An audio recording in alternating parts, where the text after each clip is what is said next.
સર્વને મારા જય શ્રી કૃષ્ણ. આપ સર્વેનું મારી યુટ્યુબ ચેનલમાં હાર્દિક સ્વાગત છે. આજે આપણે મા મેલડીની ઉત્પત્તિ કેવી રીતે થઈ અને મા મેલડીનું નામ મા મેલડી કેવી રીતે પડ્યું તે સાંભળીએ તો વિડીયોને અંત સુધી જરૂરથી જોજો. અને જો ચેનલમાં નવા હોય અને ચેનલને સબસ્ક્રાઈબ ના કરી હોય તો જરૂરથી કરજો. માતા મેલડીની કેટલીક લોકકથાઓ પ્રચલિત છે. મા મેલડીની ઉત્પત્તિની અલગ અલગ કથાઓ છે, પરંતુ પ્રથમ મેલડી માતાજી પ્રગટ થયા ત્યારે તેમનું નામ ન હતું. એક લોકકથા પ્રમાણે એક રાક્ષસ અમર્યાના ત્રાસથી છુટકારો મેળવવા માટે જ્યારે નવદુર્ગા આ રાક્ષસને મારવા માટે ગયા ત્યારે તે રાક્ષસ ઘણા શક્તિશાળી હતો. તેણે નવદુર્ગા સાથે ઘણા વર્ષો સુધી યુદ્ધ કર્યું. છેવટે તે રાક્ષસ થાકી અને આ દેવીઓથી બચવા માટે ભાગવા લાગ્યો. દોડતો દોડતો તે ભૂમિલોકના એક સાયલા ગામના તળાવમાં સંતાઈ ગયો. ત્યારે માં નવદુર્ગાએ તે તળાવમાં પાણી પીવા લાગ્યા. ત્યારે આ રાક્ષસ સરોવર પાસે મરી પડેલા ગાયને જોઈ અને તેમાં જઈ અને છુપાઈ ગયો.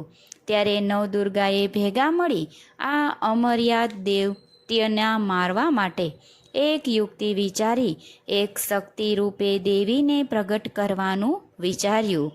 તે સમયે નવદુર્ગા ભેગા મળી અને પોતાના શરીરના અંગમાંથી મેલ ઉતારી અને એક નાની માટીની પૂતળી બનાવી તેમાં પ્રથમ પાણ પૂર્યા અને તેમાં દરેક દેવીઓને પોતાની શક્તિ પ્રદાન કરી અને તેમને શક્તિ રૂપે શસ્ત્ર વિદ્યાઓ આપી. પછી તે અમર્યા દૈત્યને મારવા માટે આદેશ આપ્યો. આમ પૂતળી નવદુર્ગાના કહેવા મુજબ આ રાક્ષસ જોડે યુદ્ધ કર્યું. આ પૂતળી પોતાની શક્તિ દ્વારા દૈત્યને માર્યો. પછી માતાજીએ રાક્ષસને મારી અને તેમનું કાર્ય પૂર્ણ કર્યું. તે નવદુર્ગા પાસે પાછા ગયા ત્યારે બધી જ દેવીઓએ તેમની સાથે છલ કર્યું અને પોતાનામાં સમાવવાની ના પાડી, કારણ કે તે ગાયના શરીરમાં પ્રવેશવાના લીધે એ દેવી મેલી અને અપવિત્ર થઈ ચૂકી હતી. તેમણે બધી જ દેવીઓને વિનંતી કરી અને કહ્યું કે મારું નામ તો આપો અને મારે આગળ શું કરવાનું છે. પરંતુ તે પછી બધી જ દેવીઓએ તેમને દગો આપ્યો અને કહ્યું, હવે અમને તમારી જરૂર નથી. આથી નિરાશ થયેલી દેવીએ વિચાર્યું કે હવે શિવજી સિવાય કોઈ તેમને ન્યાય નહીં કરે. તે દેવી શિવજી પાસે ગયા. ત્યાં જઈ અને બધી વાત કરી. શિવજીને કહ્યું કે શિવજીએ ગંગાજીને પ્રગટ કરી છે અને તેમને માતાજીએ પવિત્ર કર્યા. શિવજીએ કહ્યું કે તમે રાક્ષસ સાથેની લડાઈમાં એકલાએ લડત લડી, તેથી આજથી તમારું નામ મેલડી એટલે હું પોતાના માટે લડત, જેથી તેમનું નામ માં મેલડી રાખવામાં આવ્યું. આ મેલડી માતાજીના આજે ઘણા બધા પ્રસિદ્ધ નામ છે.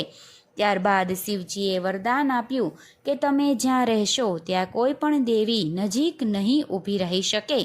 મેલડી માતાજીની સાધના ખૂબ જ શક્તિશાળી છે અને તેમની શક્તિ સામે જાસુણી, યક્ષિણી, ડાકણ, સાકણ, ભૈરવ, વીર, અઘોરી, કલર, વેતાલ, ચુડેલ, જીન જેવી કોઈ નકારાત્મક કે તાકાતવાર શક્તિ ઊભી રહી શકશે નહીં.